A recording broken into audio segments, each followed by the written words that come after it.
nggak kenal dengan Mas Ganjar. Ya, sebenarnya sampai tahun 2019 itu saya nggak kenal personal dengan Mas Ganjar. Sampai suatu saat di awal tahun 2020, itu ada seorang tokoh penting yang dia tahun 2020 tuh sudah mau grooming Mas Ganjar sebagai calon presiden. Dia sudah mau dukung Mas Ganjar sebagai calon presiden dan dia minta saran kepada saya apa yang bisa dibantu, apa yang bisa saya lakukan gitu ya untuk membantu Mas Ganjar. Kita mulai dari sekarang untuk membantu Mas Ganjar sebagai seorang calon presiden lah, bakal calon presiden. Dan saya bilang ke tokoh ini, Bang, saya nggak bisa gitu, nggak bisa mikirkan apa-apa dan nggak bisa menyampaikan nasihat apapun kalau saya nggak kenal dengan orangnya. Saya nggak punya chemistry dengan orangnya gitu. Jadi saya harus tahu nih orangnya gitu. Jadilah dia ajak saya ke Semarang, mungkin Januari atau Februari tahun 2020 ya.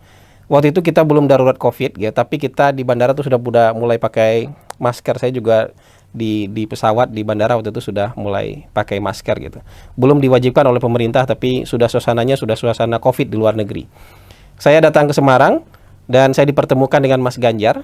Ya, mungkin kita ngobrol dari jam 11 mungkin sampai dini hari ya, mungkin sampai jam setengah 2 atau mungkin sampai jam 2 pagi. Saya ngobrol dengan Mas Ganjar untuk mendalami pikiran Mas Ganjar, karakter Mas Ganjar dan lain-lain.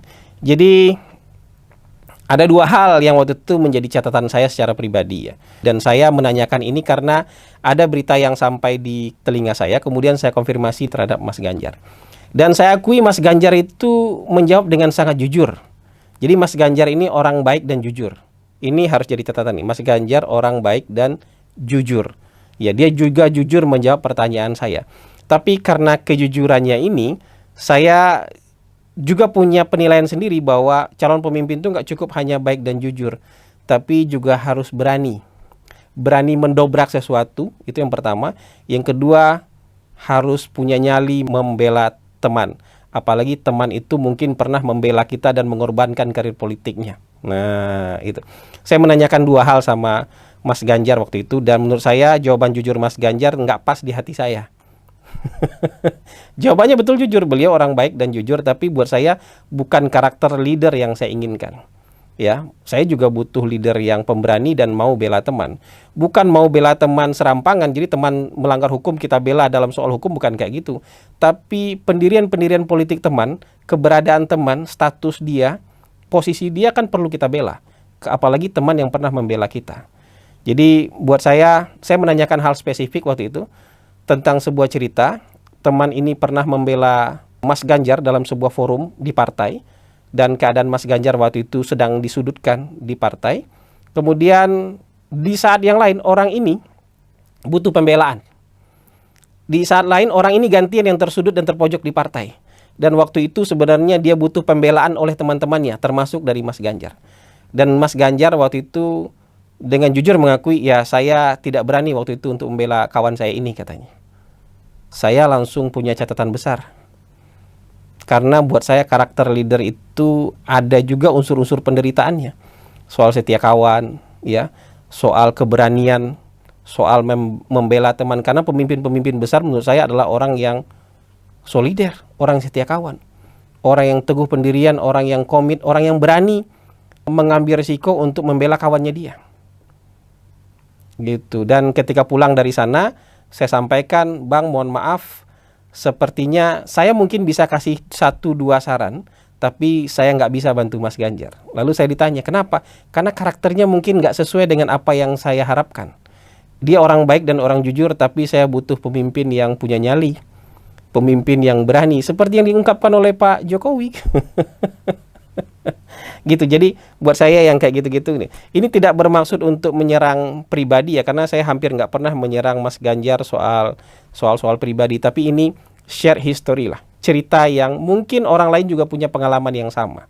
Jadi penilaian saya, mungkin orang lain punya penilaian yang berbeda, tapi penilaian saya nggak cocok kayaknya, gitu, nggak cocok kayaknya. Karena kenapa saya angkat pertanyaannya Ernest ini, muncul tuh berita berapa hari lalu, berita di Detik, berita di mana, soal foto yang hilang dari Instagramnya Mas Ganjar. Foto yang hilang dari Instagramnya Mas Ganjar. Jadi ada acara di Cirebon, mungkin hari Minggu kemarin ya, tanggal 8 ya. ada acara di Cirebon, itu acara itu Network for Ganjar, ya, namanya organisasinya Network for Ganjar. Itu inisiatornya adalah salah satu kader tokoh dari PDI Perjuangan, namanya Marwarar Sirait. Ada foto sebelumnya, foto pelukan antara Mas Ganjar dengan Marwarar. Tapi nggak lama, berapa jam foto itu hilang dari Instagramnya Mas Ganjar. Kan membuat tanda tanya publik, kenapa foto itu hilang dari Instagramnya Mas Ganjar. Kita tahu bersama bahwa mungkin Marwarar ini memang dengan PDIP yang hari ini hubungannya nggak gitu baik. Kan dia dulu pernah ditolak mau jadi menteri, udah pakai baju putih, ditolak oleh PDIP buat jadi menteri. Dan hari ini dia masih setia kayaknya sama PDIP dan setia sama Ganjar nih. Ya, dia mau dukung Ganjar nih sebagai kader PDIP, dia mau dukung Ganjar, dia bikinkan acara besar dengan jumlah ribuan orang di Cirebon. Ganjar sudah sempat ucapin terima kasih dalam pidatonya yang luar biasa. Saya lihat videonya di Detik itu, pasang foto pelukan di Instagramnya dia, nggak lama hilang. Kan hilangnya ini jadi pertanyaan. Lagi-lagi dugaan saya adalah ini untuk kesekian kalinya Mas Ganjar nggak mau bela temannya. Pasang foto aja kok. Mungkin ada yang tidak suka. Saya yakin ada faksi-faksi yang tidak suka dengan Marwarar Sirait dan mungkin itu besar jumlahnya di DPP PDI Perjuangan hari ini. Dan mungkin orang-orang itu, dan saya yakin ini bukan Bu Mega nih, nggak nyampe ke level Ibu Mega, ini mungkin di bawah-bawahnya Ibu Mega nih. Orang yang kemudian nggak senang dengan foto itu, ya, menyatakan ketidaksenangannya dengan foto itu, kemudian Mas Ganjar, ya dengan segala macam pertimbangan hapus foto itu. Nah ini kan soal karakter nih. Kekuatan dan keteguhan pribadi dia sebagai pemimpin dipertanyakan. Ya, kemauan dan kesetiaan dia terhadap teman juga dipertanyakan. Kan nggak melanggar hukum. Ya, dan secara politik juga nggak salah. Itu secara politik juga pantas kok. Acara dibuatkan oleh kader PDI Perjuangan kok. Walaupun per hari ini dia sebagai kader PDI yang mungkin tidak mendapatkan tempat atau posisi di DPP PDI Perjuangan. Tapi sebagai seorang kader dia tetap kader PDI Perjuangan. Oleh karena itu garisnya mendukung Mas Ganjar. Nggak ada yang salah sama sekali di sana. Kalau nggak ada yang salah, kenapa fotonya harus diganti?